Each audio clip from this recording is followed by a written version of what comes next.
पंजाब में स्थित सिख धर्म के 3 तख्त साहिबान वाले शहरों को पावन शहरों का दर्जा देना पंजाब सरकार के लिए बड़े सौभाग्य की बात है। ये शहर है श्री अमृतसर साहिब, श्री आनंदपुर साहिब और तलवंडी साबो। ਇਹ ਤਿੰਨੋਂ ਤਖਤਾਂ ਦੇ ਸ਼ਹਿਰਾਂ ਨੂੰ ਪੰਜਾਬ ਦੇ ਅਧਿਕਾਰਤ ਪਵਿੱਤਰ ਸ਼ਹਿਰ ਵਜੋਂ ਐਲਾਨ ਕਰਨ ਦਾ ਫੈਸਲਾ ਕਰਦਾ ਹੈ। मणिपुर में राष्ट्रपति शासन लागू है। आप सभी को पता है कि मणिपुर में लगातार हिंसात्मक घटनाएं देखने सुनने को मिल रही है। मणिपुर जैसा राज्य पिछले कई सालों से हिंसा के चपेट में है, लेकिन जो प्रधानमंत्री रूस यूक्रेन का युद्ध रुकवा देते हैं, वो अपने ही देश में मणिपुर के अंदर युद्ध नहीं रुकवा पा रहे। माफ कीजिएगा, हिंसा नहीं रुकवा पा रहे। मैतई और कुकी समाज के बीच जो हिंसा, जो युद्ध हो रहा है, उसको वो रुकवा नहीं पा रहे। इनफैक्ट मणिपुर जा भी नहीं पा रहे। और जब जब विपक्ष ने उनसे सवाल पूछा, संसद भवन के अंदर चर्चा करने की मांग की, तब तब हमारे प्रधानमंत्री और भारतीय जनता पार्टी इस चर्चा से बचते हुए नजर आए, मणिपुर के बारे में बोलने से बचते हुए नजर आए। हाल ये है कि पहले यहाँ पर वहाँ के लोकल पार्टी और भारतीय जनता पार्टी मिलकर सरकार चला रही थी, लेकिन हिंसात्मक घटनाएं इस कदर बढ़ गई दोस्तों कि आए दिन वहाँ पर खून खराबा, फसाद की तस्वीरें देखने सुनने को मिल रही है। आज एक बार फिर से एक ऐसी खबर निकलकर मणिपुर से सामने आई है जहाँ पर गृह मंत्री पूरी तरीके से नाकामयाब है। बार बार आपको तस्वीरें दिखा रही हूं और बता रही हूं कि देश को सुरक्षा देने में हमारे देश के गृह मंत्री पूरी तरीके से नाकामयाब है। जिस जगह पर राष्ट्रपति शासन लागू है, उस जगह पर फिर से हिंसात्मक घटनाएं हुई है दोस्तों, ब्लास्ट हुआ है। एक एक तस्वीर, एक एक खबर आपको दिखाऊंगी। साथ में आपको ये भी बताऊंगी कि भारतीय जनता पार्टी में बड़े लेवल पर इस्तीफा कैसे गिर रहा है और दिल्ली की मुख्यमंत्री आए दिन अपने बयानबाजी को लेकर क्यों ट्रोल हो रही है विपक्ष के निशाने पर। एक एक खबर कर आपको तसल्ली से बताऊंगी, लेकिन सबसे पहले मणिपुर की स्थिति पर एक बार फिर से चर्चा करना चाहूँगी कि मणिपुर पिछले 2.5 साल से हिंसात्मक घटनाओं का चपेट रहा है। यहाँ पर लोग जो है अपने घरों से पलायन कर चुके हैं।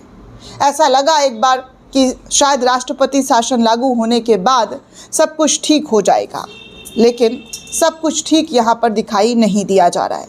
मणिपुर में दोस्तों खबर कल की है, निकलकर सामने आ रही है कि मणिपुर में 3 घंटे में 2 IED ब्लास्ट हुए हैं, 2 लोग घायल हो गए हैं। कुकी उग्रवादियों पर ब्लास्ट का शक जो है जताया जा रहा है। सरकार ने NIA को जांच सौंप दी है। अब आप सोच लीजिए कि हमारे गृह मंत्री के होते हुए, मजबूत नेतृत्व के होते हुए, ये सब कुछ उनके नाक के नीचे हो रहा है, आँख के सामने हो रहा है। और प्रधानमंत्री, गृह मंत्री और बीजेपी क्या कर रही है? तो चुनाव में व्यस्त है। तैयारी चल रही है चुनाव की। चुनाव किसी भी तरीके से जीतना है। पश्चिम बंगाल में, असम में, जहाँ पर चुनाव होने वाला है, उसको लेकर पूरी तैयारी है। लेकिन मणिपुर में जो हो रहा है वो बेहद दुखद है। देखकर ऐसा लग रहा है एक खूबसूरत सा राज्य किस तरीके से फसाद के चक्कर में पड़ा हुआ है। वहाँ का हिंसा ख़त्म ही नहीं हो रहा है। वहाँ पर जिस तरीके से हिंसात्मक घटनाएं हो रही हैं, ब्लास्ट हो रहा है, लोगों पर हमला हो रहा है, वो ख़त्म होने का नाम ही नहीं लिया जा रहा है। मणिपुर सरकार ने बिशनपुर जिले में लगातार 2 धमाके की घटना की जांच राष्ट्रीय जांच एजेंसी को सौंप दी है। सोमवार को हुए इन नए ब्लास्ट में एक महिला समेत 2 लोगों के घायल होने की खबर आई है।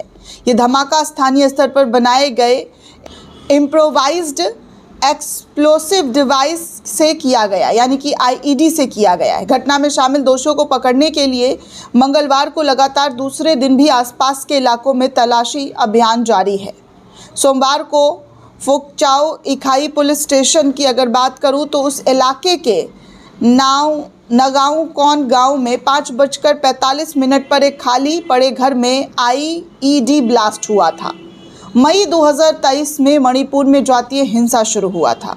हिंसा शुरू होने के बाद से इस घर का परिवार फिलहाल कैबुल लामजाऊ के एक रिलीफ कैंप में रह रहा है। अपना घर छोड़कर रिलीफ कैंप में रह रहा है। पहला धमाका होने के बाद जब गांव वाले मौके पर जमा हुए तो करीब 200 मीटर तक 8:45 पर दूसरा ब्लास्ट हुआ। इस हमले के पीछे कुकी उग्रवादियों का हाथ जो है जांच में पहली जो देखी गई है उसमें बताया जा रहा है कि कुकी उग्रवादियों का हाथ हो सकता है।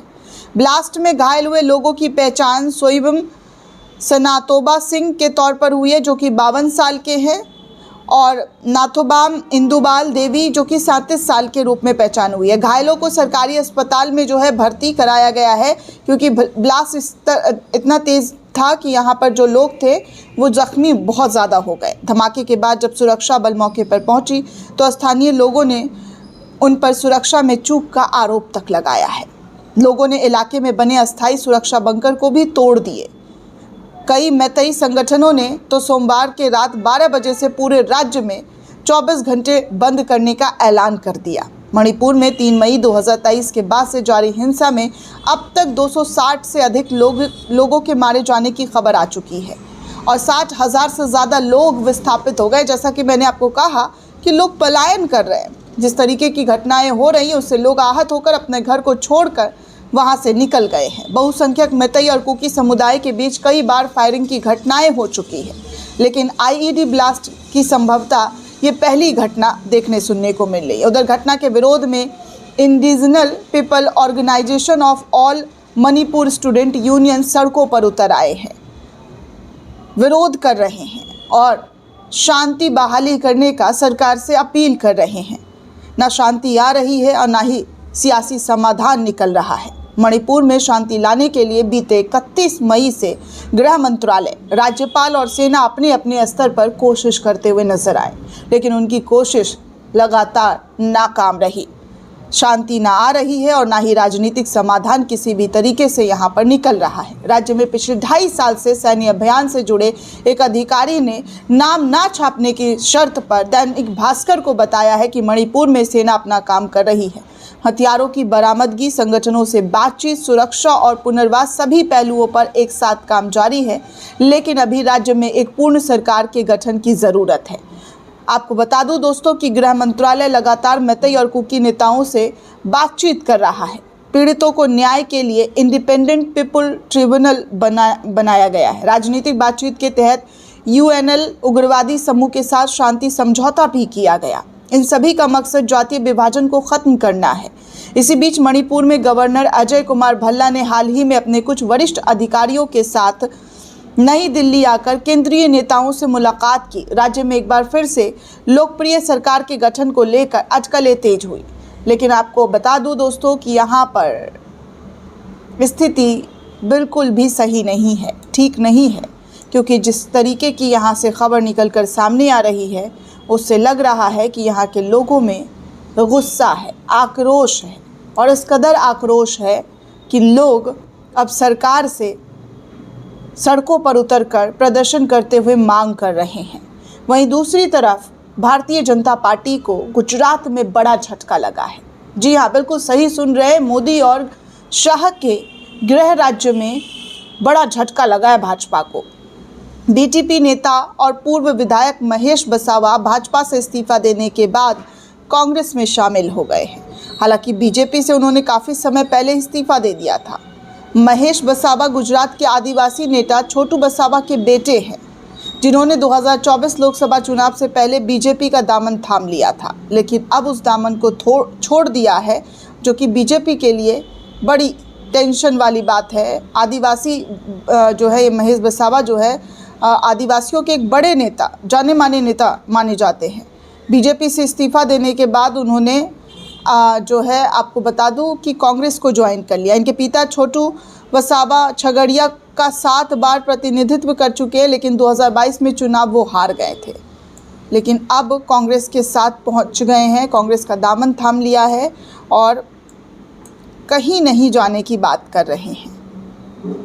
वहीं दूसरी तरफ आपको एक और जानकारी दे दूं, हमारी दिल्ली की मुख्यमंत्री, जी हाँ, दिल्ली की मुख्यमंत्री जो हैं रेखा गुप्ता जी बार बार अपने दिए गए बयानों पर ट्रोल का शिकार हो रही है। लोग उन्हें ट्रोल कर रहे हैं और बोल रहे हैं कि भैया आप बोल क्या रही हैं, जिस तरीके से आप बात कर रही हैं उसका ना तो सर है ना तो पैर है। दरअसल रेखा गुप्ता जो दिल्ली की मुख्यमंत्री हैं, उनका एक वीडियो सुप्रिया सुनीत जो कांग्रेस की प्रवक्ता हैं उनके जरिए शेयर किया गया। लिखा गया कि सुभाष चंद्र पैलेस के बाद अब दिल्ली सीएम रेखा गुप्ता शहीद आजम भगत सिंह से दिल्ली में कांग्रेस सरकार के खिलाफ बम फेंकवा रही हैं। वो ब्रिटिश हुकूमत के खिलाफ लड़ते हुए 1931 में मात्र 23 साल की उम्र में फांसी के फंदे को चूमकर शहीद हो गए थे। बीजेपी में एक से बढ़कर एक नमूना है। इस तरीके की भाषा का इस्तेमाल सुप्रिया सुनीत के जरिए की गई है।